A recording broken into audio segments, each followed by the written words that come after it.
अगवानी है, बाबा जी की वाणी है, सतयुग की अगवानी है, अब कुछ होने वाला है, वक्त बदलने वाला है, बाबा जी तो बचा रहे हैं, शाकाहारी बना रहे हैं, बाबा जी तो बचा रहे हैं, शाकाहारी बना रहे हैं। तो अब भी जान न पाओगे, बार बार पछताओगे, तो अब भी जान न पाओगे, पछताओगे। कुदरत है नाराज खड़ी, आगे तबाही बड़ी बड़ी, कुदरत है नाराज खड़ी, आगे तबाही बड़ी बड़ी, बाबा जी की अर्जी है, आगे आपकी मर्जी है, बाबा जी की अर्जी है, आगे आपकी मर्जी है।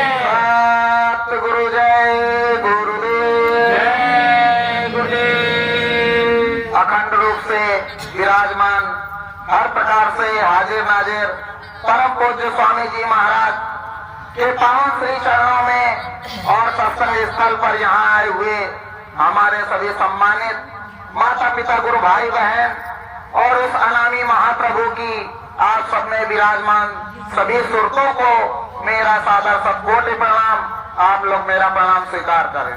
जय गुरु जय गुरुदेव।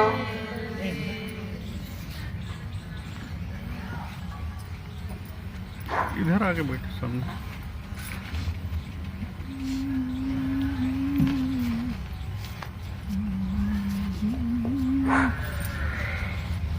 सतगुरु जय गुरुदेव। सतगुरु जय गुरुदेव। प्रेमी भाई बहनों, गुरु महाराज की असीम दया कृपा जब हम जैसे जीवों पर होती है तो उस मालिक के संग का साथ जिसको आप लोग सत्संग कहते हो ये बड़े सौभाग्य से प्राप्त होता है। प्रेमी भाई बहनों, गुरु महाराज ने जो आवाज लगाई थी कि बाबा जी का कहना है शाकाहारी रहना है, बाबा जी की वाणी है सतयुग की अगवानी है, तो प्रेमियों उस समय आपने एक बात और दोहराई थी, जो ना माने बात हमारी निकल कर उमड़ जाएगा। तो गुरु महाराज ने तो आवाज लगाई, आपने दोहराई भी, और स्वामी जी महाराज जो बराबर एक ही बात कोई दूसरी बात नहीं 70 साल निकल गया उनको समझाते समझाते। पूरे गुरु महाराज के 70 साल बीत गए और 70 सालों में केवल गुरु महाराज ने आपसे एक चीज ही मांगी। कहा है बच्चे बच्चियों, गांव गांव नगर नगर में जा करके ऐसा कोई गली मोहल्ला मत छोड़ना और जा करके घर घर कह देना कि बाबा जी का कहना है शाकाहारी रहना। तो उस समय जब तुम शाकाहार की आवाज लगा दोगे तो तुम्हारा काम बन जाएगा, और यदि वो तुम्हारी बात मान लेंगे तो उनका भी काम बन जाएगा। प्रेमियों, गुरु महाराज की असीम दया कृपा से मौज मेहर से आज भी वो बराबर निरंतर काम चल रहा है। ये गुरु महाराज की दया मेहर उनके कृपा का प्रताप है, नाम का प्रताप है कि आपके अंदर अभी भी वो उमंग जारी है। मगर जहां इस बात आकर के फंसती है, कोई आपसे कह देता है कि परम संत बाबा जय गुरुदेव जी महाराज कहाँ है, तो आपका सर नीचे क्यों हो जाता है? क्या आपको नहीं पता कि आपके बाबा जय गुरुदेव जी महाराज कहाँ है? उन्होंने तो आपसे इतना बड़ा वादा किया था कि बच्चे बच्चियों, दिन हो दोपहर हो आधी रात हो आंधी हो तूफान हो कोई भी स्थिति परिस्थिति हो, जब तुम मुझे पुकारोगे मैं तुमको मिलूंगा। उन्होंने इतनी बड़ी बात कही कि मैं तुमको मिलूंगा, मैं इधर भी मिलूंगा साथ ही साथ उधर भी मिलूंगा। तो जब प्रेमियों मालिक ने आपको इतना बड़ा आशीर्वाद दिया, इतनी बड़ी दया मेहर दी, तो आज अपने गुरु पे शंका कैसे हो गए? जैसे ही लोग यह सवाल खड़ा कर देते हैं, प्रेमियों के ही अंदर की बात है। संसार वाले नहीं कहते कि बाबा जय गुरुदेव चले गए, संसार वाले आप कह रहे हैं कि बाबा जय गुरुदेव जी महाराज ने जो 70 साल पहले बातें कही थी, आज वो उनकी बातें हो रही हैं, और पता नहीं सत्संगियों को क्या हो गया जय गुरुदेव वालों को, ये लोग खुद कहते हैं कि बाबा जय गुरुदेव चले गए। प्रेमियों, अभी कुछ दिन पहले संगम प्रयागराज पर गुरु महाराज के आदेश से अंतर हुकुम जो हुआ था, तो हर वर्ष की भांति इस बार भी कुंभ मेले में प्रचार प्रसार का कार्यक्रम था, तो हम लोग गए थे। अब की बार तो ज्यादा दिन नहीं रुक पाए, उन्हें हर साल पूरा 1 महीना वहां कार्यक्रम लगता था। तो जिस समय प्रचार करने के दौरान हम लोग निकलते थे, तो वहां पर एक महात्मा से भेंट हुई, और वो महात्मा नागा साधु थे। कोई दो राय नहीं, नागा साधु थे। उन्होंने अपनी पूरी पहचान बताई। कहा, बच्चों हम टोंक जिला के हैं, टोंक जिला राजस्थान में पड़ती है। तो जब उनसे वार्तालाप हुई थी, तो उन्होंने कहा था कि बच्चा हमको 12 रुपए दे दो, केवल चाय पीना, केवल 12 रुपया। तो साथ में जितने गुरु भाई भी थे, तो कोई अपनी जेब देख रहा, कोई देख रहा, मेला घूमने निकले हो तो पैसा पड़ा हो।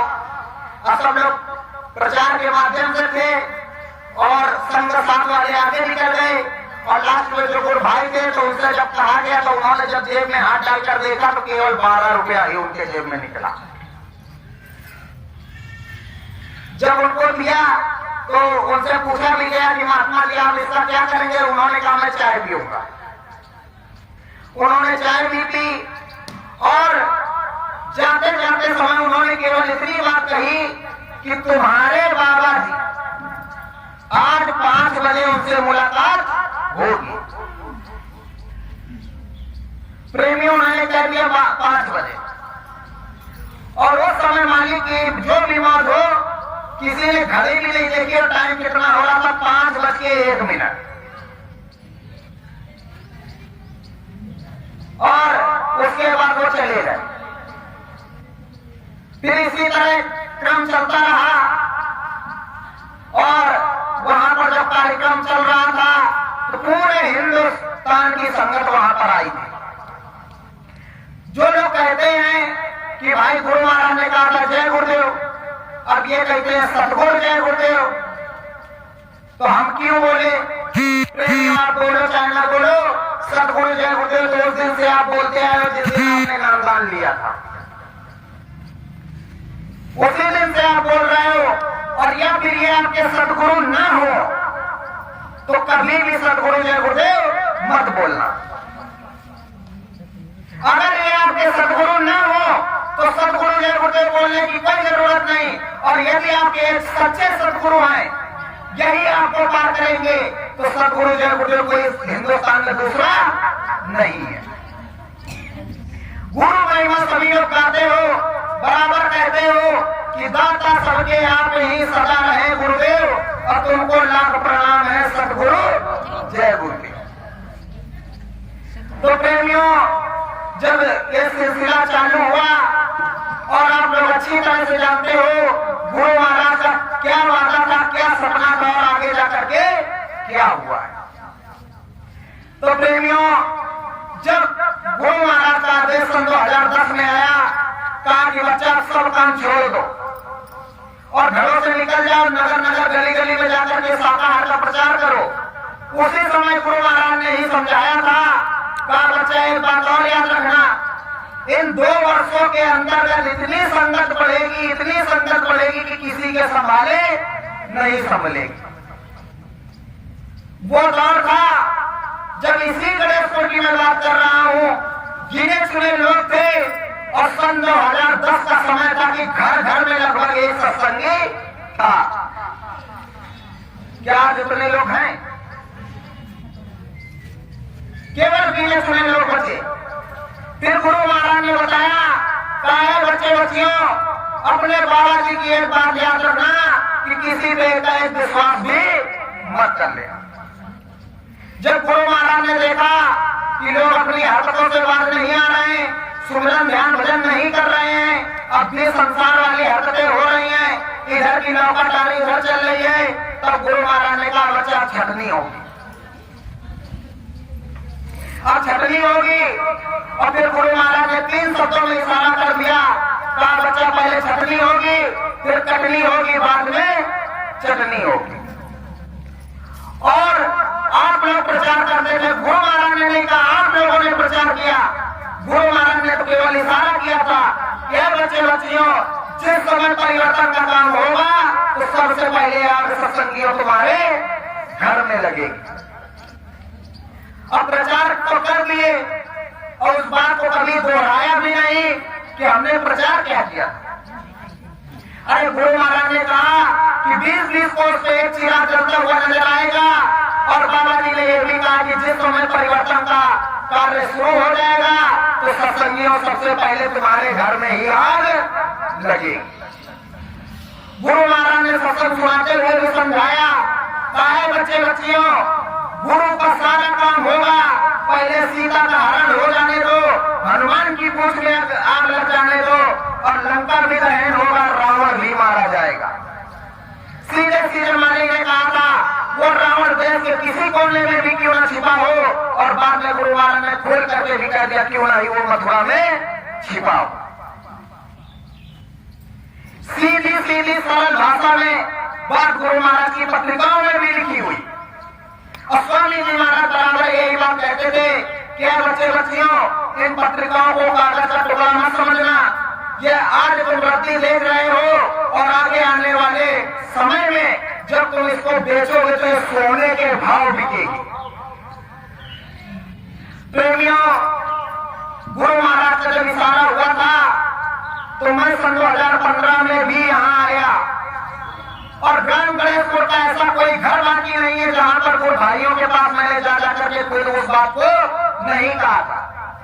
तो उस समय लोगों ने, हमारे ही संघ साथ के लोगों ने उल्टा प्रचार किया था।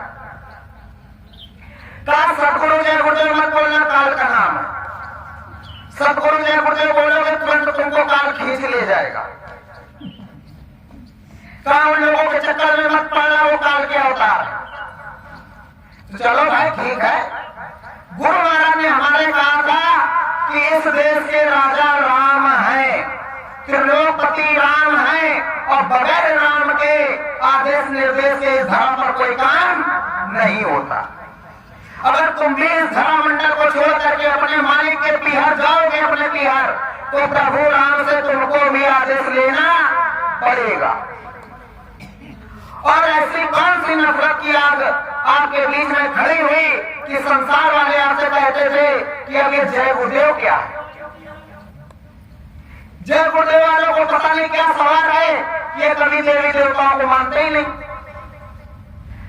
जब आपने उनको प्यार से समझाया होता कि अरे भाई, आप भी सनातन धर्म को मानने वाले, उसी धर्म में हम भी जन्म लेने वाले, जितना प्रभु राम को तुम नहीं मानते उससे 10 गुना ज्यादा तो नाम हम लेते हैं।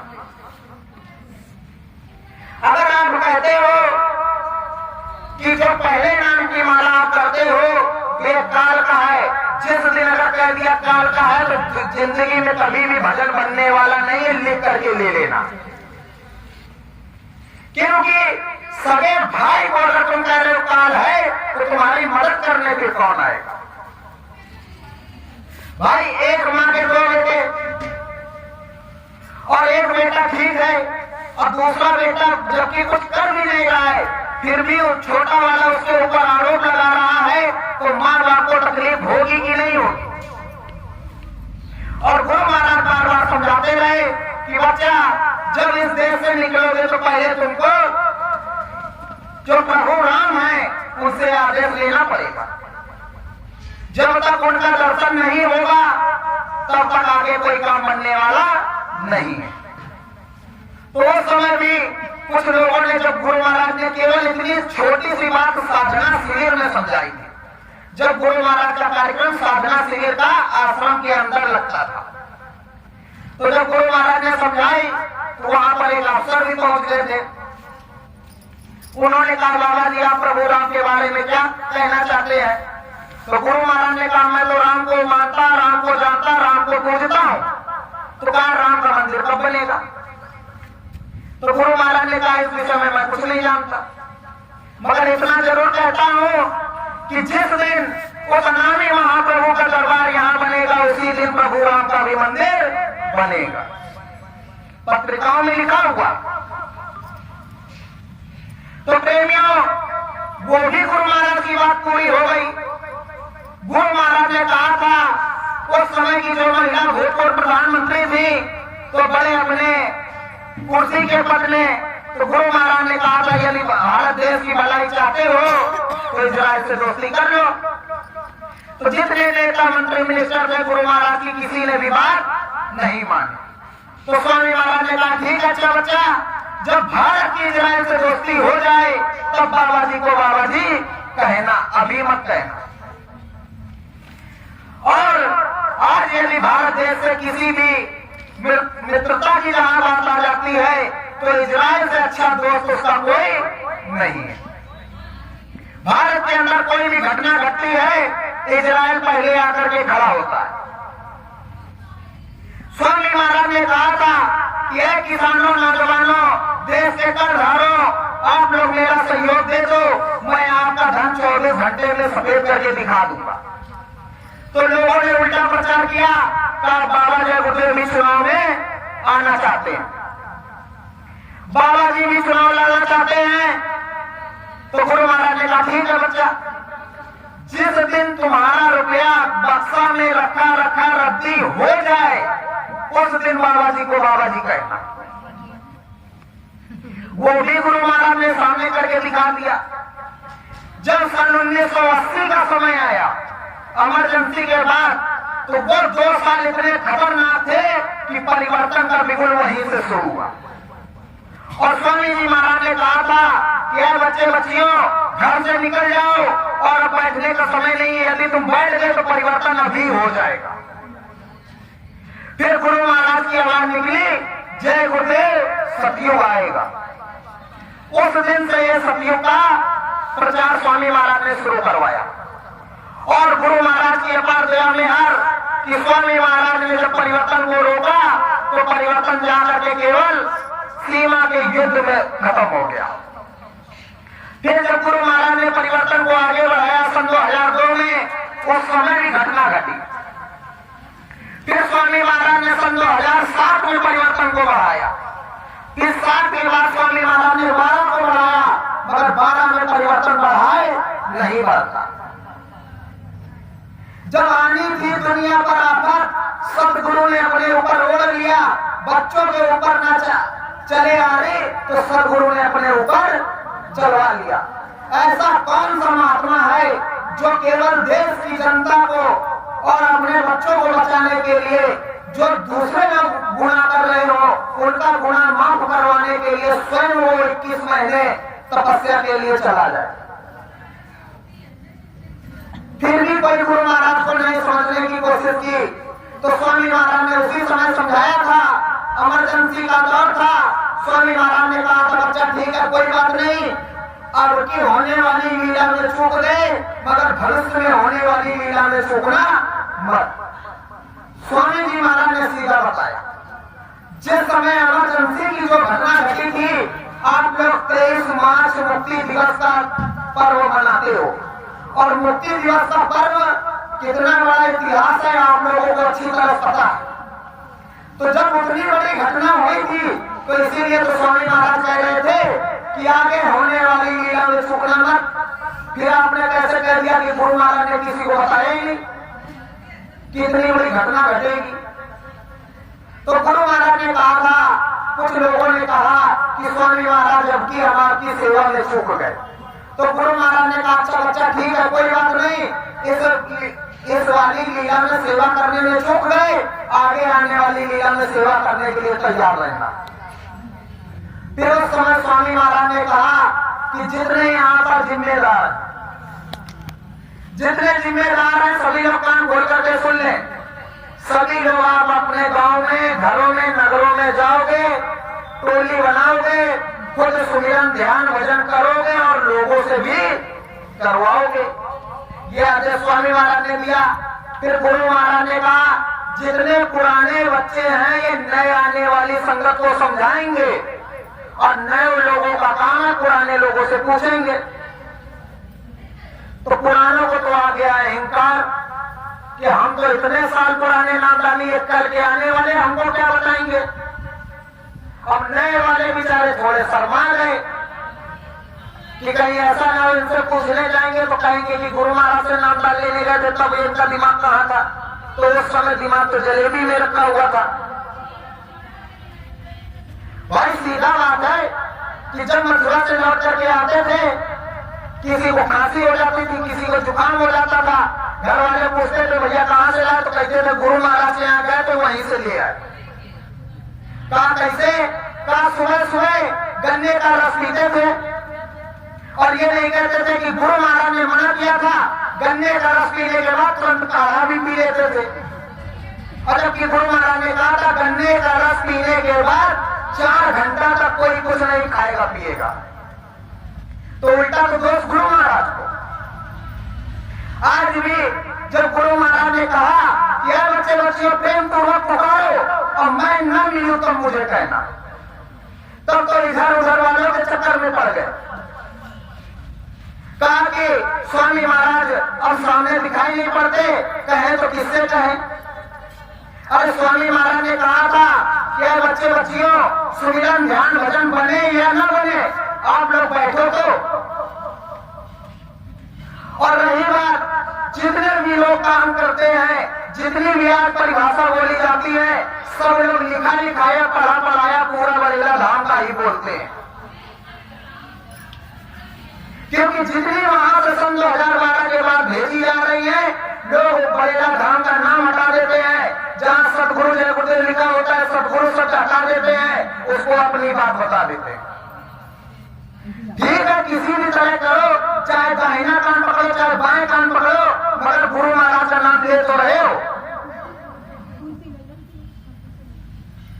तो अब जहां रही बात कि काल की, कि जिन लोगों ने कहा कि सतगुरु जय गुरुदेव नाम काल का, उनके चक्कर में मत पड़ना, तो ठीक है भाई, सन 2012 के बाद की अब मैं बात कर रहा हूं। गुरु महाराज के द्वारा दिखाई हुई सारी चीजें आप लोगों को कोई भी समझाने की जरूरत नहीं। जब भी आप सुमिरन ध्यान भजन करो या ना करो, केवल अगर गुरु महाराज का नाम लेते तो आपको अच्छी तरह पता है गुरु महाराज किस प्रकार से दर्शन देते हैं। आप लोग उसको सहन की परिभाषा दोगे और संसार वाले उसको सपने की परिभाषा देंगे। कहेंगे कि आज हमने सपना देखा था और सपने में उस जगह गए। संसार वाले यही कहेंगे, मगर आप जब देखोगे तो आप यही कहोगे कि हमको गुरु का दर्शन हुआ था और गुरु महाराज हमको इस जगह लेकर के गए। तो प्रेमियों, स्वामी जी महाराज की सन 2012 के बाद की दिखाई हुई कोई भी बात झूठ नहीं निकली। गुरु महाराज ने दिखाया, कहा बच्चा ये फला किला है और यहां पर तुम आओ और यहां पर ये चीज रखी हुई है और यहां इस बंदे से पूछना, ये बंदा भी मिलेगा। तो प्रेमियों, गुरु महाराज ने बताई सन 2014 में, अब हम पहुंचे सन 2019 में। अगर वो काल की बताई हुई चीज थी तो वो नहीं मिलनी चाहिए, वो धोखा होता। मगर जब वहां पहुंचे वो जगह भी मिली, जिस व्यक्ति को गुरु महाराज ने कहा वो व्यक्ति भी मिला। स्वामी महाराज ने जिन बर्तनों की बात कही थी वो बर्तन भी वहां पर मिले। तो फिर हम कैसे कहते कि सदगुरु जय गुरुदेव नाम से अगर गुरु महाराज मिलते हैं तो ये काल है। और यही के लोगों ने प्रचार किया कि वहां पर एक व्यक्ति को सफेद कपड़ा बिठा करके अंधेरे कोठरी में बैठा दिया जाता है और कह दिया जाता है यही बाबा जय गुरुदेव, इनके दर्शन कर लो। अरे मैं उन लोगों से भी साफ साफ पूछता हूं कि जब तुम बरेला गए नहीं तो इतना बड़ा झूठा आपने प्रचार किया कैसे? जब लोगों से बताया जाता है तो सीधा कह देते हैं गुरु महाराज ने कभी कहा नहीं। अरे गुरु महाराज बराबर कहते थे सतगुरु सतनाम तुमको लाखों प्रणाम। आप भी बराबर कहते चले आए हो। और किसी ने कह दिया कि कौवा आपका कान ले गया तो कौवे के पीछे भाग गए, कान टटोलने की जरूरत नहीं हुई। लोगों ने कह दिया बाबा जी गुरुदेव चले गए, हाँ विश्वास कर लिया बाबा जी गुरुदेव चले गए, कभी गुरु को खोजने की जरूरत की ही नहीं। प्रेमियों, सन 2015 को जब यहाँ पर बात बताई थी और लगभग इस लाइन में जितनी माताएं बहनें हैं इनमें कुछ लोग बरेला जाने को तैयार हुई थी। और किसने मना किया, किसने नहीं मना किया, हम भी अच्छी तरह जानते हैं और जो लोग जाने के लिए तैयार बैठे थे वो भी जानते हैं। फिर हमने भी गुरु महाराज से केवल एक ही बात कही कि गुरु महाराज अब हमको किसी से कहने की जरूरत नहीं है, यदि वाकई सदगुरु जय गुरुदेव नाम आप ही का जगाया हुआ नाम है तो आप प्रेमियों को खुद जाकर के बताओ, क्योंकि अब इन जो कुछ भी हो लोगों को भरम बैठ गया है। प्रार्थना बोलते हैं भरम धसा इनकी रग रग में, अब खोज रही पिया वो निज घट में। जहां निज घट में बैठ करके खोजने की बात कही जा रही है तो वहां की सुनने की कोई तैयार नहीं। इसीलिए ये बुराइयां बताने के लिए किसी का नाम नहीं लिया, नहीं, नाम तो नहीं लिया, आप लोग बोली तो आप कहे। हाँ, देखो हम बात पूछते कहते, देखो सीधी बात, हमारा काम है वचनों को दोहराना, करने वाले ये सब गलत आप बोल। वचनों को दोहराना और सत्संग सुनाना केवल स्वामी महाराज का काम। कोई भी लड़का लाल सत्संग नहीं सुना पाएगा, सत्संग स्वामी महाराज ने भी अभी नहीं सुनाया। गुरु महाराज ने कहा था बच्चा अभी तो मैं केवल बैठना सिखा रहा था सबको, और इसी में सब उठ करके भाग खड़े हुए। स्वामी महाराज ने कहा कि आगे जा करके परीक्षा होगी और प्रेमियों अपने गुरु को पकड़ करके बैठे रहना, तो गुरु महाराज के वचन क्यों भूल गया? नहीं, जय गुरुदेव नाम प्रभु का है और जय गुरुदेव नाम प्रभु का रहेगा, क्योंकि स्वामी महाराज ने कहा था कि जय गुरुदेव हजारों वर्षों तक रहेगा। और स्वामी महाराज ने एक आप लोगों को परिभाषा भी दी थी, कहा बच्चों आगे जब समय आएगा तो आप परीक्षा करना। गुरु महाराज ने कहा था कि जब कोई भी नामी चला जाता है, नामी के चले जाने के बाद में जो महात्मा आता है वो नया नाम जगाता है। तो प्रेमियों, सोचने समझने की बुद्धि हमको प्रभु ने दे रखी है, तो जो लोग आज उसी नाम से नाम दान दे रहे हैं तो क्या नाम बदला? नहीं बदला। इससे साफ साफ है कि गुरु महाराज हमारे हैं।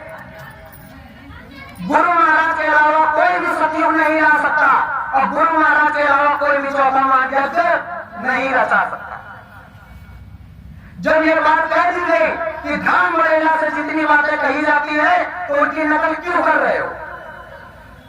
अगर कहना ही है तो पूरी बात कहो, अधूरी बात कहने की कोई जरूरत नहीं।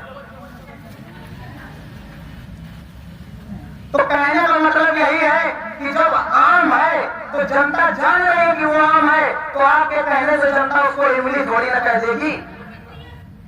प्रेमी, गुरु महाराज ने जब सन 2019 की दीपावली है, सन 2019 की दीपावली को स्वामी महाराज ने बड़े भैया को 21 प्रार्थना लिखवाई, और 21 प्रार्थना में से जो सबसे पहली प्रार्थना थी उसमें स्वामी महाराज ने अंदर में लिखवाया कि सुन सुन रे भारत के नर नारी, हो जाओ सब शाकाहारी, प्रलय काल और समय आ गया, शंख नाद और विपुल बज गया, छूट चुकी है बीमारी, जन धन हाहाकार मचेगा, क्या राजा क्या प्रजा सुनो जन, छूट चुकी है बीमारी, सतगुरु जय गुरुदेव सिखावे, हो जाओ सब शाकाहारी।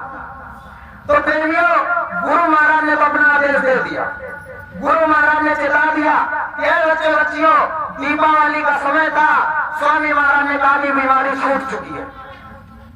उस समय सभी लोग जानते थे कि ये जो कोरोना नाम की बीमारी है ये केवल विदेशों में थी, और शिवरात्रि आते आते ये भारत के अंदर भी आ गई, और मुक्ति दिवस का जो पावन पर्व था उसमें पूरे भारत में लॉकडाउन हो गया।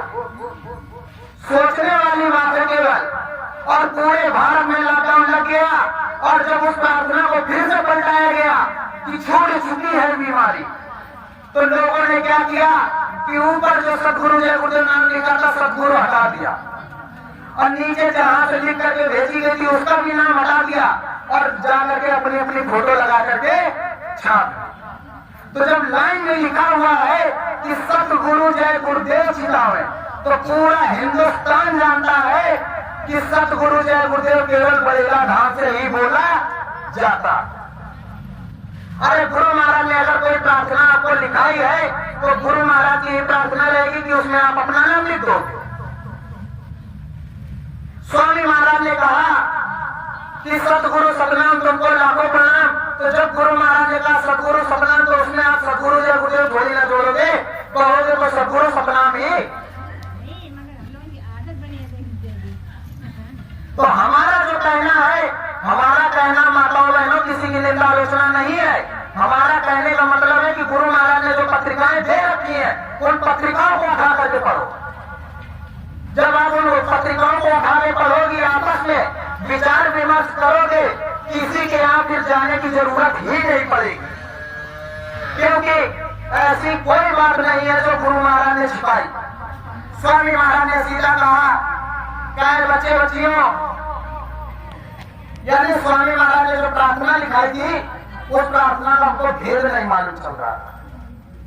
तो फिर उस प्रार्थना के बारे में हमने, जो हमारी एक गुरु बहन है, इस समय पंजाब में रहती है, और वो कोई भी चीज लिख करके इस समय इंटरनेट पे डालती हैं, तो लोग उनकी कही बात मानते हैं। अगर ये जब बड़ेला धाम से लिख के डाली जाएगी तो लोग नहीं मानेंगे, जबकि बात वही आएगी।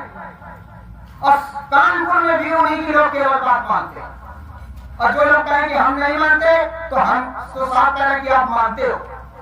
अगर बड़ेला धाम की बात उन्होंने लिख कर ये भेजा, आप कह देते कि हम ये चीज नहीं बोलेंगे, तो हम मानते कि हाँ बड़ेला में जो सतगुरु जय गुरुदेव बोला जाता है, और जो सतगुरु जय गुरुदेव मालिक सामने बैठे, आप इनको नहीं मानते। तो गुरु महाराज ने प्रार्थना कही कि इतना तो जानो ही संसार में सतगुरु ही सतयुग लाएंगे, और वरना क्या स्वामी जी जग में झूठे कहलाएंगे। सतगुरु की बात झूठ निकले यह कभी नहीं हो सकता है, और तुमने जो कुछ देखा और देख कर कुछ भी कह सकते हो, और शंका तुम कुछ भी कर सकते हो। यानी स्वामी महाराज ने कहा कि सतयुग मैं लाऊंगा, तो सतयुग तो यही लाएंगे। और आपने भी प्रचार किया कि बाबा जय गुरुदेव जी का कहना है शाकाहारी रहना है, और बाबा जय गुरुदेव जी की वाणी है सतयुग की अगवानी, किसी दूसरे को तो नहीं कहा। फिर प्रेमियों, आगे गुरु महाराज क्या कहते हैं, कोई कुछ भी कहे, कोई कुछ भी देखे, देख करके शंका कर सकता। यानी आपने 18 मई सन 2012 को जो आपने सामने से देखा, उसके न जाने कितने लोगों को शंका हो गई कि नहीं हो गई। जबकि गुरु महाराज सामने है, फिर भी वहां देखा तो 75% लोगों ने कह दिया कि हाँ बाबा जय गुरुदेव चले गए। तो ये लाइन वहां पर हुई, देख करके शंका कुछ भी कर सकता है। अब आगे स्वामी महाराज क्या कहते हैं, जब कहा पेड़ को लगा रहा हूँ, फल खाऊं तुम्हें खिलाऊंगा, और वर्ष 400 बीत जाए काम पूरे करके ही जाऊंगा। उन्होंने कहा ये जो सदियों का मैंने बीज बोया है, इसका फल प्रेमियों मैं खाऊंगा, और साथ में ही तुमको खिलाऊंगा। यही बात तो गुरु महाराज ने कही। और फिर आगे कहते हैं, ये प्रेमियों, परिवर्तन करने के लिए अगर जरूरत पड़ी तो मैं 400 सालों तक इसी शरीर में रहूंगा, मगर परिवर्तन किए बगैर जाने वाला नहीं। फिर आगे स्वामी महाराज क्या कहते हैं, यदि भविष्य में जरूरत पड़ी तो शंकराचार्य की लीला खेल दिखाऊंगा। और आगे कहते हैं, जब तक मेरा संकल्प पूरा ना हो तब तक ना मुझको जान सको, भविष्य में ऐसी जगह चला जाऊं जाकर के भी न तुम पा सको। यानी गुरु महाराज ने कहा अगर जरूरत भी पड़ी तो मैं शंकराचार्य की तरह लीला खेल के दिखा दूंगा। तो गुरु महाराज ने लीला खेली, शंकराचार्य सामने थे, फिर भी लोगों ने प्रचार कर दिया कि शंकराचार्य चले गए, गुरु महाराज है, और लोगों ने प्रचार कर दिया। तो शंकराचार्य की भी लीला गुरु महाराज ने खेल दी। अब बात आती है कि भविष्य में ऐसी जगह चला जाऊंगा। तो गुरु महाराज कहाँ है, कहाँ नहीं, किसी को भी नहीं मालूम। अगर झूठा प्रचार करो कि गुरु महाराज आज यहाँ प्रकट होने वाले हैं, गुरु महाराज कल वहां प्रकट होने वाले हैं, तो इस तरह का प्रचार करना गलत बात है। क्योंकि प्रेमी भाई बहनों, हमारे जो सतगुरु हैं वो तारा नहीं है, हमारे सतगुरु रात का तारा नहीं है, हमारे सतगुरु जो दिन का सूरज है। चाहे कितनी भी घनेरी बादल आ जाए, जिस समय ये सूरज निकलेगा तो सब एक को नहीं सचर ब्रह्मांड में ये अपनी रोशनी फैलाएगा। तो प्रेमियों, अब आप लोग विचार करो, जिस समय ये अनामी महाप्रभु आएंगे तो किसी एक को दर्शन देंगे कि जितनों को नामदान दिया है सबके लिए आएंगे। तो फिर कैसे कह दिया गया कि बाबा जय गुरुदेव वहां आएंगे, जो कोई वहां जाएगा वही दर्शन पाएगा, और जो लोग नहीं जाएंगे तो उनको दर्शन नहीं मिलेंगे। तो ये तो सरासर बात गलत है। क्योंकि प्रेमियों, जो लोग स्वामी महाराज के पास नामदान लेने नहीं पहुंच पाते थे, गुरु महाराज उनके भाव को देखते हुए, परखते हुए स्वयं मथुरा से चल करके यहाँ तक आते थे। कितने लोग यहाँ पर बैठे हुए हैं जिनको घर बैठे नामदान मिला। और प्रेमियों, बात आ जाकर के वही फंसी कि नामदान की कीमत हमने नहीं परखी। गुरु महाराज ने कहा कि बच्चे बच्चियों, नामदान की कीमत उसको पता होती है जो तपस्या करता हो। अरे नामदान की कीमत मीरा ने समझी थी, और नामदान की कीमत राजा हरिश्चंद्र ने समझी थी, नामदान की कीमत हृदय ने समझी थी, श्यामा नैनू करिया ने समझी थी, क्योंकि उन लोगों ने अपना राजपाट त्यागा था।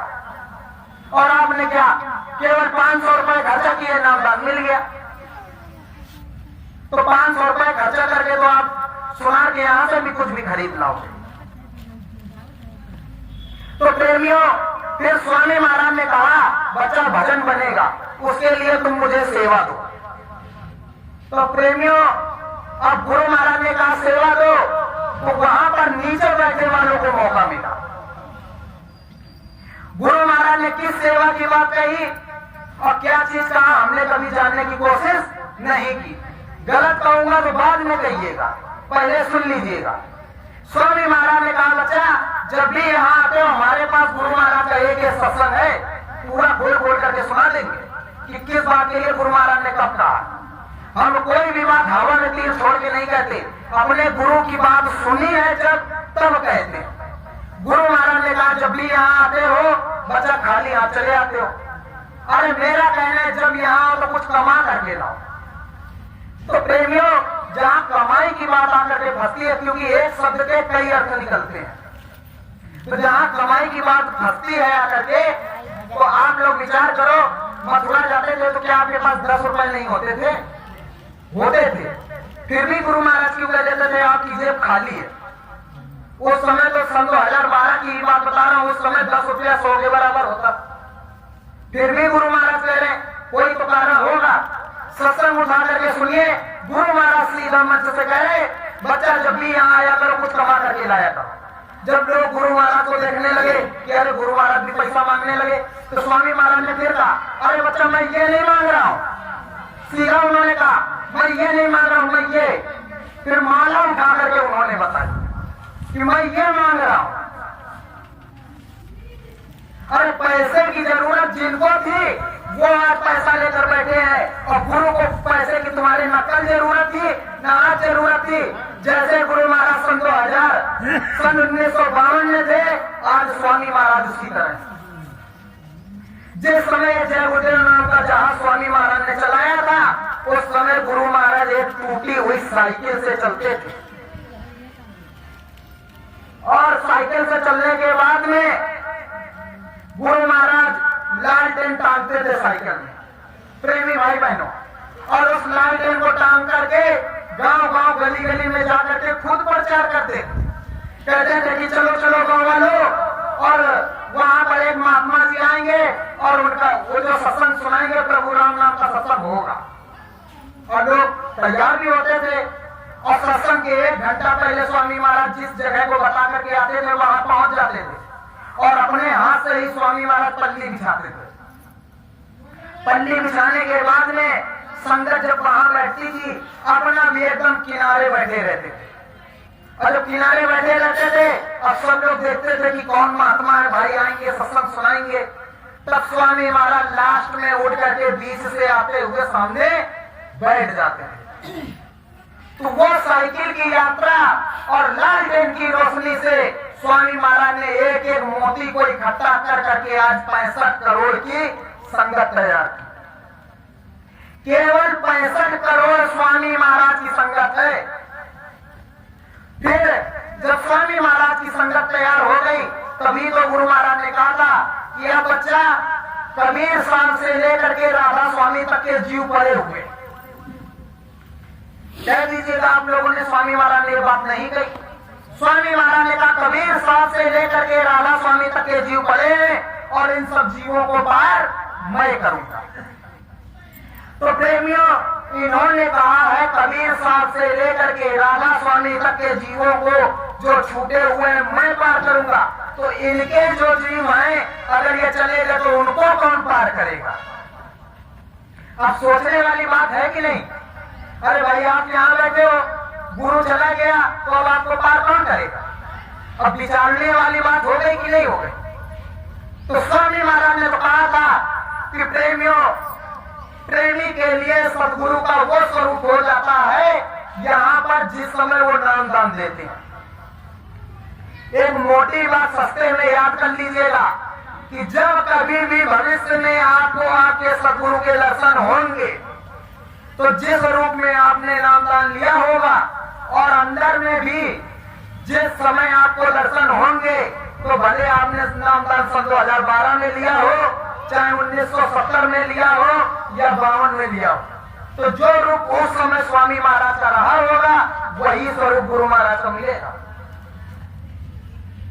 और अगर आप सोचो कि हमने गुरु महाराज को इस रूप में देखा था और गुरु महाराज इसी रूप में आएंगे, तो ये तो लीलाधारी है, कोई भी रूप धारण कर सकते हैं। मगर प्रेमियों, भाई बहनों, एक बात ये भी, किसी भी धोखे में मत रहना। स्वामी महाराज किसी के भी शरीर में नहीं है, क्योंकि दूसरे के शरीर में जब जाएंगे जब वो अपना शरीर छोड़ेंगे। स्वामी महाराज अपने ही शरीर में हैं, उसी रूप में हैं और वही आकार स्वामी जी महाराज का। प्रेमियों, गुरु महाराज ने सत्संग सुनाते हुए कहा था, प्रेमियों, काशी के नगर के जो राजा थे बड़े सम्राट राजा थे और वो राजा कोई भी काम अपने राजगुरु से पूछे बगैर नहीं करता था।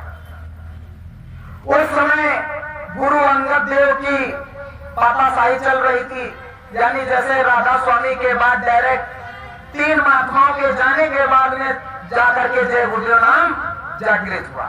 तो गुरु गोविंद सिंह के जाने के बाद में गुरु अंगद देव ने जो नाम जगाया था, तो उस नाम से सभी को का काम चल रहा था।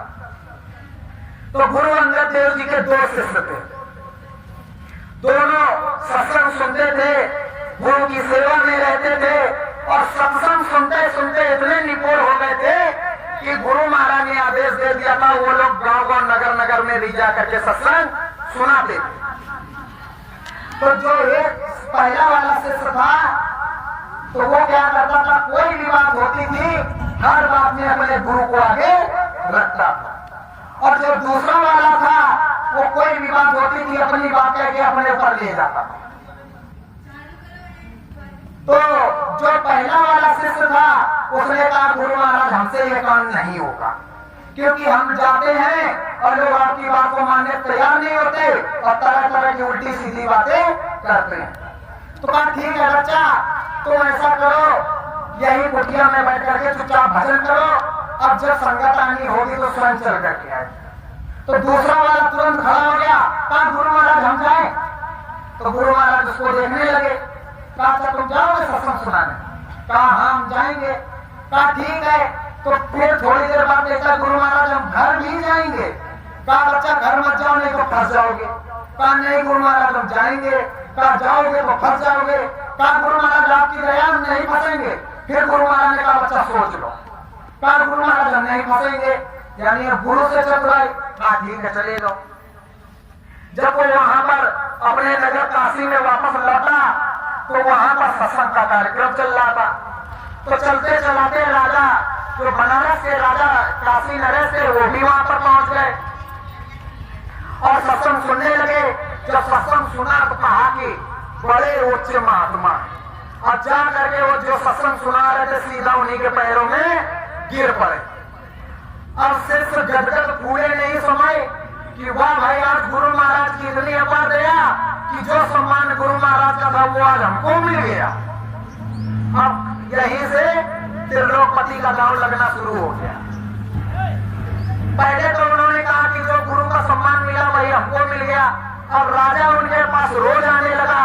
जब रोज गुरु की बातें सुनता रहा तो राजा ने कहा आप हम पर दया कर दीजिए। कहा राजन किस प्रकार?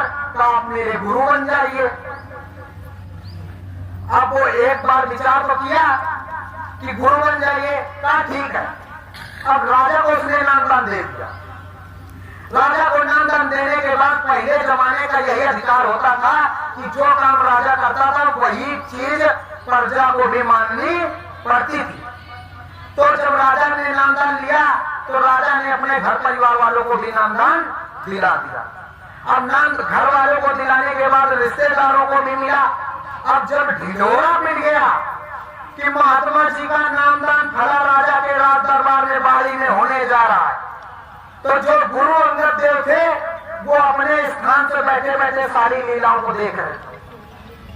और जो दूसरा वाला शिष्य था वो भी हाथ जोड़ रहा था कि गुरु महाराज अब तो हद की मर्यादाएं पार हो चुकी।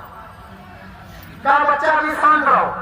और जिस दिन नामदान देने की बात आई उसी के एक दिन पहले गुरु अंगद देव ने पत्र लिखा और पत्र लिख करके राजा को भिजवाया। कहा राजन मेरा चोर आपके राज दरबार में छिपा हुआ है और स्वयं आपने उसको पनाह दे रखी है। अब जैसे ही राजा ने गुरु अंगद देव साहब का पत्र पढ़ा तो राजा के पैरों से जमीन खिसक गई कि बाप रे इतने समर्थ संत, भाई हमारे लिए तो यही परम संत बाबा जय गुरुदेव जी महाराज। तो उसने भी कहा इतने समर्थ संत अंगद देव जी महाराज का चोर और वो भी हमारे राज दरबार में। अब बताओ इतना बड़ा गुरुद्रोह अपने सर पे कौन ला देगा? तो राजा के नींद भी उड़ गई, भूख भी उड़ गई। अब उनके राइस नहीं हुई तो रात तो कैसे कटी। अब दिन जैसे ही सुबह हुई दौड़े दौड़े गए अपने गुरु के पास। कहा गुरु महाराज। तो उनके गुरु ने कहा कि राजन क्या बात है? कहा अरे आज हम बड़ी विडंबना में फंस गए हैं और आपके अलावा कोई हमको इससे पार नहीं कर सकता। कहा अच्छा ठीक है बताओ।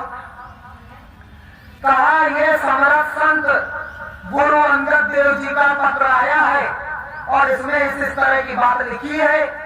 अब जैसे ही गुरु ने सुना कि गुरु अंगद देव का पत्र, तो गुरु के भी पैरों के नीचे जमीन खसक गई। अब वो भी जा रहे थे खाना खाने तो उनकी भी भूख नींद सब गए। अब कैसे कहें कि मैं ही चोर हूं?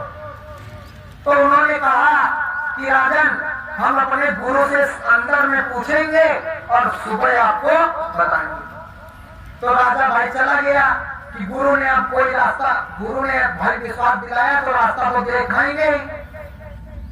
अब रात भर राजा को भी नींद नहीं आई, रात भर गुरु को भी नींद नहीं आई। सुबह हुई तो राजा जाता गुरु के पास, इससे पहले गुरु ही पहुंच गए। तो कहा राजन बहुत बड़ी विडंबना है, अब किया जाए तो क्या किया जाए?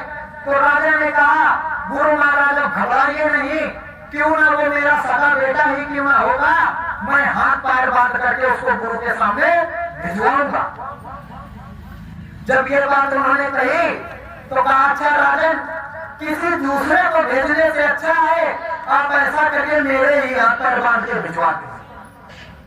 अब राजा मन ही मन सोचने लगा कि मेरा कितना परम सौभाग्य है कि ऐसे दातार गुरु मिले कि चोर को बचाने के लिए खुद कह रहे हैं कि हमको हाथ पैर बांध के भिजवा दो। तो राजा तो बड़ा विवेकी था, उसको मौका मिल गया। कहा गुरु के जरिए ही समर्थ गुरु के दर्शन मिल सकते हैं, आज इससे बड़ा लाभ कोई मिलेगा नहीं। मगर उसने ये बात अपने गुरु को नहीं बताई। और जब वो राजा का गुरु अंगद देव के सामने उसकी पेशी हुई तो फिर गुरु महाराज ने उसको नजरों भी उठा करके नहीं देखा कि ये किस लायक अब हो गया। जब इस चीज को राजा देख रहा था तो राजा बड़ा आश्चर्यचकित हुआ कि मेरे सम्राट गुरु को इन सम्राट गुरु ने ठुकरा क्यों दिया। तो वो बाद में जाता है, चरणों में गिर करके माफी मांगने लगता है, कहा हे गुरु महाराज, ये आपकी लीला मेरे समझ में नहीं आई, कृपया करके उसका उदाहरण समझाइए। तो उन्होंने कहा, गुरु ने कुछ नहीं कहा, उसका जो गुरु भाई था वो बगल में बैठा था, वो खड़ा हो गया, कहा कि महाराज अगर हमारी अवज्ञा होगी तो हम क्षमा मांगते हैं, मगर ये जो आपका गुरु बना हुआ था किसी जमाने में मेरा गुरु भाई था और ये हमारे सम्राट गुरु हैं और गुरु ने कभी भी ये काम करने का आदेश नहीं दिया था। तब राजा को भी अपनी भूल का एहसास हुआ और राजा ने कहा कि गुरु महाराज अगर जाने अनजाने कोई गलती हुई हो तो हमें क्षमा कर देना और हमें अपने श्री चरणों का आशीर्वाद देना। तो प्रेमी भाई बहनों, कितनी सरल बात, आज के जमाने की सटीक बात और स्वामी महाराज ने काशी में सत्संग में ही सुनाई। दूसरी बात, गुरु महाराज ने कहा जब राजा के दरबार में न्याय व्यवस्था बिगड़ी, जब न्याय व्यवस्था बिगड़ी तो राजा का शरीर छूट जाने के बाद में राजकुमार को गद्दी दे दी गई। भाई विधान पहले का यही होता था, राजा के बाद राजकुमार ही राजा बनेगा। अब राजकुमार को कुछ पता तो था नहीं, तो उसने कहा कि क्या करें क्या न करें, तो पूरी धीरे धीरे न्याय व्यवस्था बिगड़ती चली गई और उसी समय आकाश मार्ग यानी सूखा भी पड़ गया। तो यह हुआ कि लगता है कि जो राजा गद्दी पर बैठा है ये शुभ मुहूर्त में नहीं बैठा, इसलिए देश के अंदर इतनी बड़ी बड़ी आफतें आ गई। तो उस राजकुमार ने अपने राजगुरु को बुलाया, कहा आप मेरे गुरु, मेरे पिता के गुरु हैं, इसलिए आप मेरे गुरु हुए, तो कृपया करके अब ये बताइए कि इसका निवारण कैसे हो। कहा अच्छा। तो उन्होंने कहा कि ऐसा करिए, अपने मंत्रियों को भेजिए और जितने बड़े बड़े विद्वान पंडित हो, काशी के हो, मथुरा के हो, अयोध्या के हो, हरिद्वार के हो, जहां भी मिले बड़े बड़े लोगों को लेकर के आओ। अब चारों दिशाओं में राजा के मंत्री फैल गए और जांच पड़ताल करने लगे कौन सा महात्मा सही है कौन सा नहीं, पकड़ करके लाए और इधर यज्ञ हवन पूजन की तैयारियां हो रही थी। जब पहला पंडित आया उसने देखा का अकाल भी पड़ा है, इसके पिता का इसी समय शरीर भी छूटा है और नाना प्रकार की दिक्कतें हैं। अब पानी बरसाने के लिए इंद्र को खुश किया जाए कि धन वर्षा के लिए लक्ष्मी को खुश किया जाए कि इन लोगों के दुख को दूर करने के लिए भगवान शंकर का जाप हो कि श्री हरि का जाप हो, तो वो मन ही मन करने लगा क्या करूं क्या ना करूं, क्या जपूं क्या ना जपूं, क्या जपूं क्या न जपूं। आज इसी तरह 1.25 महीने तक जाप चलता रहा, देखा कि कोई बदलाव नहीं हो रहा। जब देखा गया कोई बदलाव नहीं हो रहा तो फिर राजकुमार गया तो राजगुरु ने कहा एक और लेकर के आओ। जब दूसरा महात्मा आया उन्होंने कहा महाराज जी आप किस चीज का जाप कर रहे हो, तो उन्होंने कहा क्या करूं क्या ना करूं, भाई ब्रह्मा को जपूं कि विष्णु को जपूं। जब उन्होंने इस तरह की चीज देखी तो दूसरा वाला भी आकर के कहता है जो ये करे सो मैं करूं, जो ये करे सो मैं करूं, और पहला वाला कह रहा क्या करूं क्या ना करूं, दूसरा वाला कह रहा जो ये करे सो मैं करूं। अब 3 महीने इस तरह बीत गए। 3 महीने बीत जाने के बाद में जब फिर कुछ नहीं हुआ तब फिर राजगुरु ने कहा एक और पकड़ के लाओ। तो जब उनसे पूछा गया भाई आप क्या कह रहे क्या जपूं क्या ना जपूं, दूसरा कहता है जो ये करे सो मैं करूं, तो तीसरा वाला कहता है पहला कह रहा क्या करूं क्या ना करूं, दूसरा कह रहा जो ये करे सो मैं करूं, तो तीसरा वाला कह रहा है ये धांधली कब तक चलेगी। अब तीसरा वाला कह रहा है ये धांधली कब तक चलेगी। अब प्रेमियों ऐसे निकल गए पूरे 5 महीने, पूरी गर्मी भी निकल गई और कहीं बारिश का नाम निशान नहीं। फिर गुरु के पास गए, राजगुरु के पास, उन्होंने कहा एक और पकड़ के लाओ। जब आए तो पहला वाला कह रहा है क्या करूं क्या ना करूं, दूसरा वाला कह रहा है जो ये करे सो मैं करूं, तीसरा वाला कह रहा है कि धांधली कब तक चलेगी, तो चौथा वाला कहता है जब तक चले तब तक सही। अब चौथा वाला भी कह रहा है जब तक चले तब तक सही। अब तब तक राजगुरु ने सुन लिया कि यहाँ जाप नहीं हो रहा, ये नौटंकी हो रही है।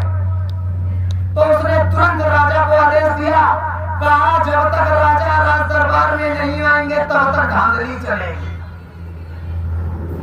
तो जब राजा ने सुना अच्छा, तो जैसे ही राजा आया यज्ञशाला में, कहा बदतमीजो अब मैं आ गया हूं, अब तक चली मगर अब नहीं चलेगी। तो प्रेमियों वही चीज है, एक कह रहा है क्या करूं क्या ना करूं, तो दूसरा कह रहा है जो वो करे सो मैं करूं, और तीसरा कह रहा है कि ये धांधली कब तक चलेगी, तो चौथा वाला मौके फायदा उठा रहा कह रहा जब तक चले तब तक, यानी जब तक सेवा मिलती है तब तक ठीक है। मगर जो सच्ची संगत सतगुरु की है वो भी तो कह रही है कि गुरु महाराज आएंगे, और जब तक गुरु महाराज नहीं आ जाते तब तक धांधली चलेगी। तो प्रेमियों क्या गुरु महाराज ने आपको नहीं बताया? गुरु महाराज ने सीधा आपको समझाया। चित्रकूट का मंदाकिनी तट के किनारे जो सत्संग स्वामी महाराज का हुआ था, वहां पर स्वामी महाराज ने नवयुग नई शक्ति चेतना का आह्वान किया, और गुरु महाराज का जहां कार्यक्रम होता था लगभग हर कार्यक्रम में छोटा मोटा हवन यज्ञ जरूर होता था।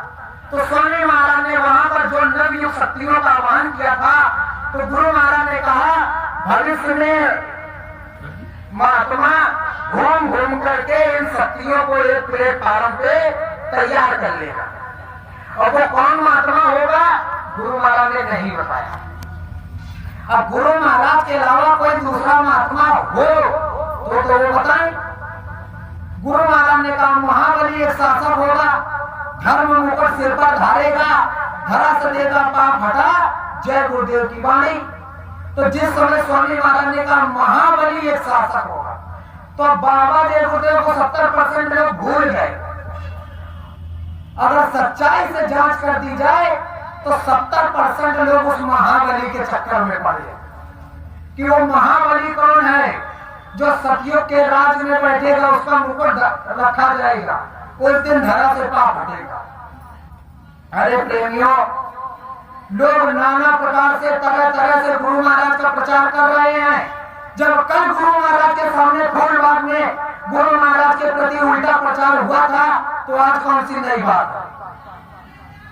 क्योंकि जहां समरस सदगुरु का दरबार होता है वहां काल की कलाबाजियां भी चलती रहती हैं। प्रेमियों, अनुराग सागर का जो शब्द है लगभग सभी लोग जानते हो। आजाद नगर में जो साधना केंद्र बना हुआ था, वहां पर गुरु महाराज की लीला खेलने के बाद में अनुराग सागर का ही पाठ होता था। अब लोगों ने बताया हो या ना बताया हो, मगर उसी अनुराग सागर में लिखा हुआ है, खोल करके देख लेना कि जब सतपुरुष, अभी अनामी प्रभु की बात नहीं हो रही, सतपुरुष की बात हो रही, तो सतपुरुष ने अपने अंशों को यहाँ पर जीवों का उद्धार करने के लिए भेजा, जिनको कहते हैं संत। सतपुरुष के जो अंश है उसको कहते हैं संत। तो जब संतों को इस धरा पर भेजा गया, तो जीवों को जगाने के लिए जब इस धरा पर भेजा जा रहा था, तो प्रथम प्रकट स्वरूप संत में सतगुरु कबीर साहब आज से 750 साल पहले आए। तो जब वो इस धरा मंडल पे आ रहे थे, तो जिसको राज दिया गया है, जिसके राज्य में हम लोग रहते हैं, अब जैसे भारत देश है, तो इस देश के राजा प्रधानमंत्री नरेंद्र मोदी जी हैं, तो अगर कोई भी उस तरह का काम करना होगा तो उनसे भी परमिशन लेनी पड़ेगी। तो उसी प्रकार से दैविक जो काम होता है तो प्रभु राम से भी परमिशन लेना पड़ता है। और प्रभु राम का जो द्वितीय स्वरूप है उसको लोग काल का रूप बता देते हैं, और जबकि असली जो स्वरूप उनका है, गुरु महाराज ने पहला जो नाम आपको बताया है जिस पहले नाम किया, पांचों नाम का जो पहला नाम है जिसकी माला करते हो, वो असली नाम है उनका। और जो उनका रूप है समझाने के लिए गुरु महाराज ने प्रभु राम का रूप बताया है। और असली जो स्वरूप है उनका वो ज्योति स्वरूप है, आप लोग अच्छी तरह जानते हो। जब तक भाई अभी लॉकडाउन लगा, लॉकडाउन में लगभग सबने घर घर में रामायण देखी कि नहीं देखी? सभी ने देखी है। और जिस समय किसी भी राक्षस का वध होता था या किसी का भी उद्धार होता था, महाभारत में भी किसी का वध होता था, तो उससे जब सूरज जीवात्मा निकलती थी तो उसका ज्योति ही रूप क्यों दिखाया गया? आत्मा का असली स्वरूप भी दिखा सकते थे, क्योंकि यह अटल सत्य है कि जो आत्मा का प्रेम पुंज प्रकाश है उसी ज्योति से निर्धारित है। जो वो प्रभु राम की ज्योति जल रही है उसी से भी हमारा प्रकाश हो रहा है। जिस दिन वो ज्योति इस मंडल से खाली हो जाएगी तो सूरज जीवात्मा भी इस मंडल से यानी इस शरीर से निकल जाएगी। तो जब वो यहाँ आ रहे थे तो जैसे ही देखा कि सतपुरुष का अंश अब धरा पर आ रहा है, अब उनका सिंहासन थरथर थरथर कांपने लगा। तो प्रेमियों अब एक पावर समझो, सतपुरुष के अंश के धरा पर पैर रखने मात्र से उस निरंजन भगवान का जो दरबार था वो एकदम थरथर थरथर कांपने लगा। और स्वयं जिस समय अनामी महाप्रभु आए होंगे उस समय उनका क्या हुआ होगा?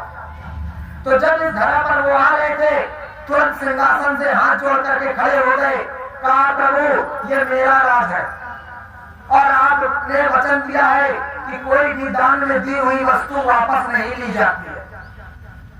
तो ये भी बात सही थी। तो फिर गुरु महाराज वहां कहते हैं कि परेशान मत हो, आपका राज आपसे छीना नहीं जाएगा। तो कहा किस उद्देश्य से यहाँ पर? तो यहाँ कोई काम ही नहीं। कहा मैंने पहले ही कहा था जो मैं सुरतों को आपको दे रहा हूँ इनको बड़े अच्छे से सहेज के संभाल के रखना। अगर इनको कोई तकलीफ होगी तो मैं लेने जरूर आऊंगा। और आपसे मैंने कहा था कि नहीं कहा था? तो उन्होंने कहा हाँ कहा था। तो अब वो प्रभु भी फंस गए। तो कहा अच्छा आप जा रहे हैं ठीक है, मगर आपको भी हमारे नियमों में यहाँ बंधना पड़ेगा। तो गुरु महाराज ने कहा ठीक है। कहा कोई जादू चमत्कार नहीं दिखाएंगे? कहा ठीक है। तो जब सब चीजों में वो प्रभु राम हाँ में हाँ करते गए तो गुरु महाराज भी खुश हो गए। कहा अच्छा जो कुछ मांगना है तुम भी मांग लो। तो कहा कि अच्छा आप अगर देना ही चाहते तो इतना बता दीजिए कि जीवों का उद्धार करने के लिए आप किस रूप में जाएंगे? तो उन्होंने कहा मैं जीवों का उद्धार करने के लिए संत रूप में जाऊंगा। कहा अच्छा। कहा किस नाम से? कहा गुरु नाम से। कहा ठीक। कहा किस आवाज में? कहा मैं वेदवाणी प्रकट करूंगा। कहा ठीक। तो कहा अब आगे आप बताओ क्या कहना चाहते हो? कहा जब आप आ ही रहे हो तो सुन लीजिए, आपके जहां जीव बैठे होंगे मैं आपके नाम में आपके रूप में आपके आवाज में मैं 32 लोगों को खड़ा कर दूंगा। अब उन्होंने सीधा कहा मैं 32 लोगों को खड़ा कर दूंगा, तब ये जीव आपको कैसे पहचानेंगे? तो उन्होंने कहा कि आप परेशान मत होइए, आपको जितना जोर लगाना है जोर लगा लेना। और जो समर्थ सदगुरु का जीव होगा, जो समर्थ संत का बच्चा होगा, वो सदगुरु की डोर में खींचा हुआ चला आएगा। तो प्रेमियों जब मीरा के ऊपर इतने पहरे लगाए गए कि समर्थ संत सदगुरु रविदास, कल उनका जन्म दिवस है, कल के ही दिन समर्थ संत सदगुरु रविदास धरा मंडल पर आए हुए थे। और प्रेमियों देखो प्रभु की भी लीला, एक समय में 3 और वो भी समर्थ संत, सदगुरु कबीर साहब, सदगुरु रविदास और सदगुरु नानक साहब, ये तीनों साहब एक ही समय में थे। जिस समय कबीर साहब काम कर रहे थे तो रविदास गुप्त थे, जब रविदास ने काम करना शुरू किया था तो नानक गुप्त थे, और जब नानक ने काम करना शुरू किया था तो आगे वाले महात्मा गुप्त थे। तो प्रेमियों, संत जो होते हैं इसी धरा मंडल में आपके बीच में ही रहते हैं, मगर जब तक उनका समय नहीं आता तब तक वो गुप्त ही रहते हैं। तो जब वो आए तो विक्रमादित्य को राणा को जैसे ही पता चला कि वो रविदास आ चुके हैं, और इतना तगड़ा पहरा लगा जो कि मीरा जाने न पाए, क्योंकि उस राणा को मालूम था कि मीरा के असली गुरु संत रविदास हैं। और प्रेमियों, उसने इतना तगड़ा पहरा लगाया कि वो ना गुरु को पकड़ पाया ना मीरा को पकड़ पाया, और समरथ सदगुरु रविदास के पास वो मीरा पहुंच गई और मीरा को गुरु ने नामदान दे दिया। प्रेमियों, इतिहास है, कबीर साहब समझाते रहे, पूरा समय निकल गया वाद विवाद में, और मात्र गिने चुने लोगों को ही वो जगा पाए। सदगुरु रविदास साहब रहे, गिने चुने लोगों को जगाया, मगर इतिहास मात्र केवल मीराबाई का हुआ। कबीर साहब के इकलौते शिष्य धर्मदास का हुआ, और इसी तरह समझाते समझाते नाना संत आए, सबका समय केवल वाद विवाद में ही निकल गया। और जब अयोध्या में समरथ संत पलटू साहब आए, तो पलटू साहब ने जब उस भेद को खोला, तो प्रेमियों, जब लोगों ने देखा कि ये पलटू सबकी पोल खोल देगा, तो उसने क्या किया, उनके जो अगल बगल रहने वाले थे, पलटू साहब साधना कर रहे थे, और मौके का चौका देख करके उन्हीं के अगल बगल वालों ने कुटिया में आग लगा दिया। पलटू साहब के ही शिष्यों ने पलटू साहब की कुटिया में आग लगा दिया। कहा जिससे गुरु मर जाएंगे और गद्दी हमको मिल जाएगी, और कहा हम अब गुरु गद्दी के पाताशाही हो जाएंगे। जब इस तरह का काम हुआ और पलटू साहब उसी अयोध्या नगरी से अंतर ध्यान होकर के सीधा जगन्नाथपुरी में गए, और जगन्नाथपुरी में प्रकट हुए जाकर के उसी रूप में, उसी शरीर में, कोई दूसरा शरीर में। और जगन्नाथ के राजा जानभूत को उन्होंने सपना दिया, कहा राजा जल्द से जल्द मंदिर खुलवा दो, और राज्य में बड़ी आफत आने वाली है, इस मंदिर में मैं स्वयं विराजमान। जब राजा को सपना हुआ, राजा बड़े आश्चर्यचकित हो गया, कहा भगवान जगन्नाथ का मंदिर उसमें कौन सा महात्मा करके बैठ गया। कहा मंदिर की मूर्ति की स्थापना मैंने अपने हाथों से करवाई है। कहा फिर भी चल के एक बार देखते हैं। और जो काम होता है पुजारियों का गेट खोलने का, पुजारी भी खड़े थे, मंत्री भी खड़े थे, संतरी भी खड़े थे, और राजा ने अपने हाथ से दरवाजा खोला, और जैसे ही दरवाजा खोला तो देखा कि वहां जगन्नाथ की प्रतिमा की जगह स्वयं पलटू साहब खड़े थे। राजा तुरंत चरणों में गिर गया और कहने लगा कि बड़े भाग्य हमारे जो समरथ सदगुरु हमारे द्वार पधारे।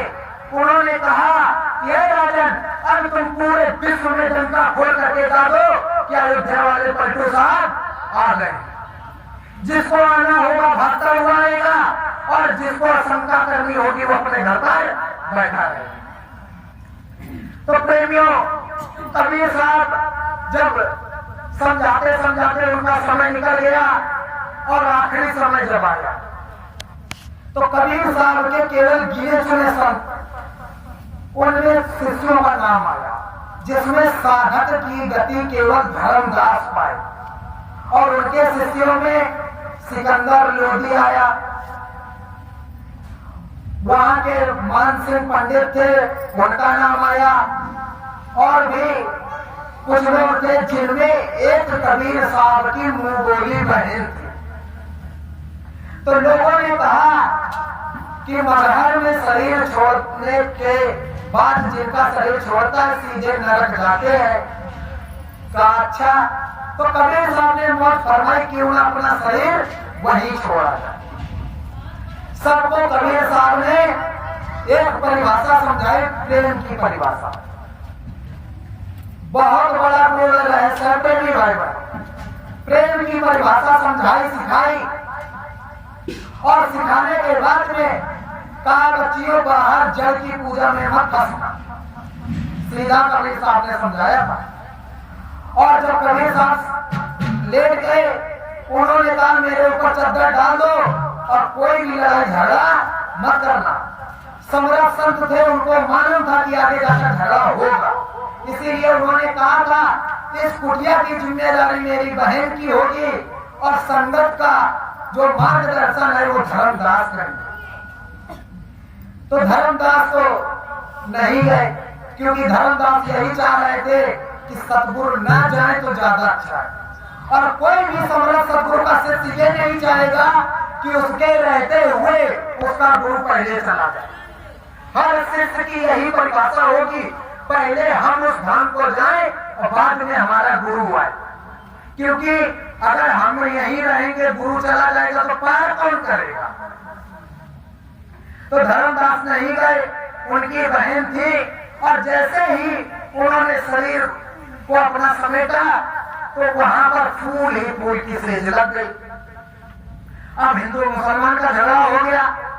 हिंदू के जो राजा थे, बलिया के राजा थे, वहां के शिष्य उनके, वो कहने लगे कि हम साहब का अंतिम संस्कार करेंगे, और जो सिकंदर लोधी था वो कहने लगा कि साहब को हम अपने इस्लाम धर्म के अनुसार उनकी कब्र बनवाएंगे। अब देख लो, गुरु ने भी झगड़ा। तब धर्मदास तक बात पहुंची तो धर्मदास ने कहा कि भाई खोल करके तो वहां दे दो क्या। फिर उनकी जो सतगुरु कबीर साहब की मुंह बोली बहन थी, उन्होंने जब चद्दर हटा करके देखा तो उसमें केवल पुष्प मिले। तो इतिहास गवाह है, कबीर साहब ने जब जन्म लिया, ज्येष्ठ मास की पूर्णिमा के दिन दोपहर थी, एकदम भरी दोपहर में चिलचिलाती हुई धूप में कबीर साहब को जब भी अगर किसी ने भी देखा तो कमल के पत्ते में नदी में लहर तारा, जो आज तालाब के रूप में हो गया है, गंगा जी में मिलता था, अब वो तालाब के उसमें हो गया, तो उसमें उन्होंने तैरता हुआ पाया था। तो कबीर साहब के माता पिता कौन, आज तक कोई भी नहीं बता पाया। जिन्होंने उनको पाला, यानी जो नीमा थे, उनके माता पिता बन गए। जब उन्होंने शरीर छोड़ा, कोई भी नहीं बता पाया कि उनका शरीर कहां गया। प्रेमियों, तो उसके पहले एक बात रह गई। वो बात क्या थी कि धर्मदास ने जाने से पहले कबीर साहब से वचन करवा लिया, कहा कि साहब आपके जाने के बाद में जीवों का कल्याण कैसे होगा। तो उन्होंने कहा घबराइयो मत हंसा, हम फिर आएंगे। काशी धाम मुक्ति का नागा तामे यज्ञ रचाएंगे। अब की जगहियों को 4 वर्ण 36 जाति घर घर अलग जगाएंगे। अब की जगहियों कोई चमारा फिर जइयो राजन दरबारा, कोटि जीव त्रास देखो हम डूबत हंस बजाएंगे। घबराइयो मत हंसा, हम फिर आएंगे, और आज इसने ही जितने जीव वही हमको पहचानेंगे, और घबराइयो मत हंसा, हम फिर आएंगे। तो प्रेमियों, ये कबीर साहब का इतिहास बन गया। सतगुरु रविदास थे, उन्होंने भी ये समझाते समझाते उनका समय बीत गया। मीरा ने भी न जाने कितनों को समझाया कि समर्थ सतगुरु यही है, मगर लोगों ने विश्वास नहीं किया। तो जब सतगुरु कबीर रविदास साहब ने अपनी पोथी लिखी थी, तो उन्होंने कहा अब की बार जब मैं आऊंगा तो गुरु नाम का प्रचार करूंगा, और टाट का मैं वस्त्र पहनाऊंगा, और ऐसा मंदिर बनाऊंगा जिसमें 5 कलश होंगे। जो रास्ता दूंगा उसमें 5 शब्द होंगे। ये इतिहास सतगुरु रविदास साहब का। और पलटू साहब का जीता जागता इतिहास कि सम्राट संत पलटू साहब को जिंदा ही जला दिया गया। तो प्रेमियों, नानक, पलटू, भीखा, दादू, दरिया, जितने साहब थे, अब आए जगजीवन साहब। जगजीवन साहब जो थे वो गुरु महाराज के पहले थे और उसी समय संत सावन सिंह जी महाराज थे। तो जगजीवन साहब उसी जिला बाराबंकी में थे जहां पर हम लोग महादेवा जाते हैं, जिसको हम लोग लोजेश्वर के नाम से जानते हैं। उसी लोजेश्वर की मात्र 20 किलोमीटर दूरी पर जगजीवन साहब का वो स्थान है जहां पर उन्होंने अवतार लिया था। और संतों का कभी भी जन्म नहीं होता, उनका अवतार ही होता है। तो गुरु महाराज उसी जंगल में गए थे, उस समय उनका मंदिर नहीं बना था। तो स्वामी महाराज काफिले के दौरान पहुंचे, कहा बच्चों ये जो स्थान देख रहे हो? तो प्रेमियों ने कहा हाँ गुरु महाराज ये कोटक वन। कहा मैं बचपन में इसी जंगल में गाय चराता। अब प्रेमियों बताओ, स्वामी महाराज ने सीधा कहा ये वही वन है जहां पर मैं बचपन में गाय चराता। और उसी सत्संग में ये भी खोल के कह दिया, कितने युग बीत गए समझाते समझाते, कबीर नानक दादू दरिया गोस्वामी टीका पट्टू जगजीवन। जगजीवन नाम ले भी रहे, कह भी रहे इसी जंगल में बचपन में गाय चराता था, फिर भी गुरु महाराज को पहचान नहीं पाए। तो उस समय जो जगजीवन मत वाले थे वो लोग तुरंत पकड़ लिए उस बात को। और उस समय जो महान बने हुए थे वो तुरंत आकर गुरु महाराज के चरणों में गिर गए और उन्होंने अपनी टोपी गुरु महाराज के चरणों में रख दी, क्योंकि जान गए कि यही हमारे सदगुरु समर्थ जगजीवन साहब है। प्रेमियों, तो उन्हीं जगजीवन साहब के शिष्य जो थे दूलन दास, तो उन्होंने अपने गुरु की समर्थता को देखते हुए तो एक ऐसी प्रसंग की बात कही, कहा गुरु महाराज एक ऐसा इतिहास रच जाए जिसमें गुरु की अमरता युग युग तक गाई जाए। कहा ठीक है। तो उन्होंने कहा कि साहब हमारी अब इच्छा हो रही कि हम जगन्नाथपुरी में जाएं और चद्दर चढ़ा करके आए। तो प्रेमियों, जो लोग कहते हैं संसार वाले की जय गुरुदेव वाले कभी देवी देवताओं को नहीं मानते, तो उनके लिए वो उदाहरण बना। तो उन्होंने कहा कि दुल्हन जगन्नाथपुरी जाकर के क्या करोगे, यही तुम आकर के चादर चढ़ा दो। कहा नहीं साहब, बाहर से इच्छा हो रही जाने। कहा अच्छा ठीक है चले जाओ। जब जगन्नाथपुरी में दूलन दास गए, दूलन दास जो साहब थे वो जिला अमेठी के थे। जब जगन्नाथपुरी में गए वहां चद्दर चढ़ाई तो उन्होंने सीधा कहा सत्यनाम साहेब पंत। जैसे ही उन्होंने सत्यनाम साहेब पंत की नाम लेकर के अपने गुरु को याद करते हुए जगन्नाथ में चादर चढ़ाई, तो वो तो चादर जहां जानी थी वहां पहुंच गए और देखने के लिए केवल भगवान जगन्नाथ की प्रतिमा उस चद्दर को ओढ़े हुए बैठी है। तो दूलन दास साहब के साथ में जो लोग दर्शन करने गए थे जगन्नाथपुरी के, तो लौट करके आकर के अपने गुरु का दर्शन करने जाते। तो दूलन दास तो समझ ही रहे थे कि हमने तो अपने गुरु को ही चढ़ाई थी। तो जो आस पास थे साथ वाले थे, कहा साहब एक बात पूछना चाहते हैं। कहा हाँ प्रेमियों बताओ। कहा दूलन भाई ने ये चादर तो वहां जगन्नाथपुरी में चढ़ाई थी, वहां जगन्नाथपुरी में भगवान विष्णु की प्रतिमा थी, तो ये चादर वहां चढ़ाई गई थी, ये आपके चरणों में कैसे आया? कहा रे मैं तो पहले ही कह रहा था दूलन दूर न जाइयो, रहो चरणन के पास, इच्छा हो तो मानियो दे जगजीवन दास। तो कहा मतलब, कहा इसका मतलब दूलन से ही पूछ लो। तो दूलन से पूछा गया कि भाई आपने क्या कहा था? कहा हमने चादर जगन्नाथपुरी में जरूर चढ़ाई थी, मगर हमने प्रणाम अपने गुरु को ही किया था।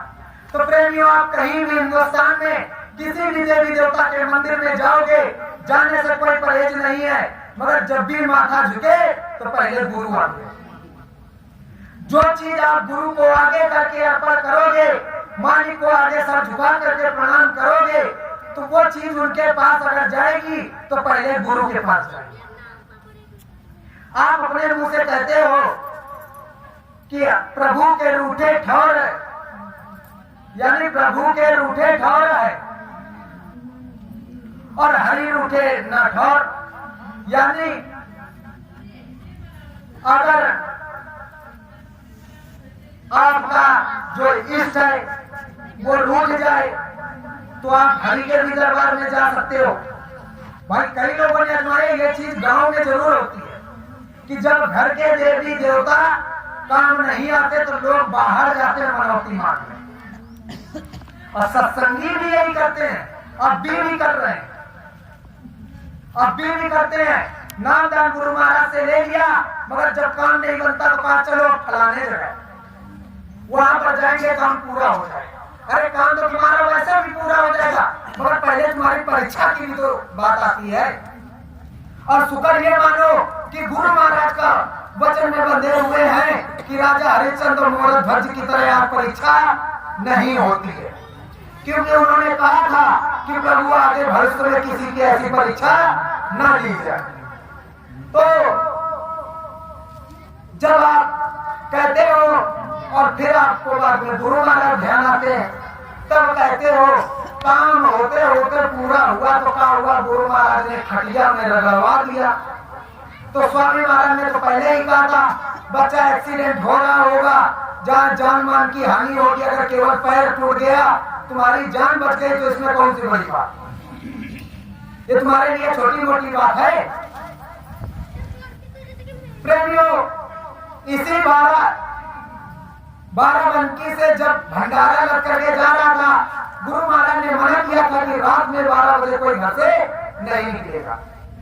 और 12 छोड़ के आगे सैयदपुर गांव जो था, आज निरंजनपुर के नाम से जाना जाता है, वहां पर हाईवे जो बन रहा था, रात में ड्राइवर की आग लग गई और ट्रक जाकर के भंडारे का डिवाइडर पे चढ़ गया।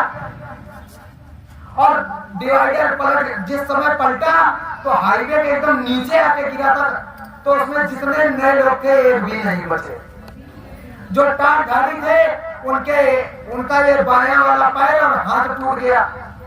एक सत्संगी जो था नया उसका यानी एक गलफड़ जो था ये सब टूट गया था, मगर वो दोनों का जब इलाज चला गुरु महाराज की दया में ठीक हो गए। लोगों ने फिर प्रचार करना शुरू कर दिया, अरे क्या फायदा ऐसे के पास जाने से कि जिसके यहाँ जा रहे हो रास्ते में इतने लोग मर गए। तो तुमने कहने को तो कह दिया, क्या गुरु की बात आपने रखी थी? गुरु महाराज ने जब मना कर दिया कि बच्ची रात के 12 बजे से 2 बजे के बीच में ना कोई शुभ काम करेगा और ना घर से निकलेगा, तो आप लोग क्यों नहीं मानते? गुरु महाराज ने कहा सत्संग में आना जाना मत छोड़ना, लोगों ने सत्संग छोड़ दिया। गुरु महाराज ने कहा क्या बच्चे बच्चियों, परिवर्तन के समय घर में आग लगेगी, फिर भी समझ में नहीं आया। तो प्रेमियों, जब उधर कबीर साहब का भी इतिहास आपके सामने अमर है, रविदास साहब का, जगजीवन साहब का, पलटू का, नानक का, भीगा का, दादू का दरिया, अब बात आती है स्वामी महाराज के ऊपर। तो कबीर साहब जब आए तो उनके माता पिता के इतिहास को आज तक कोई भी नहीं बता पाया।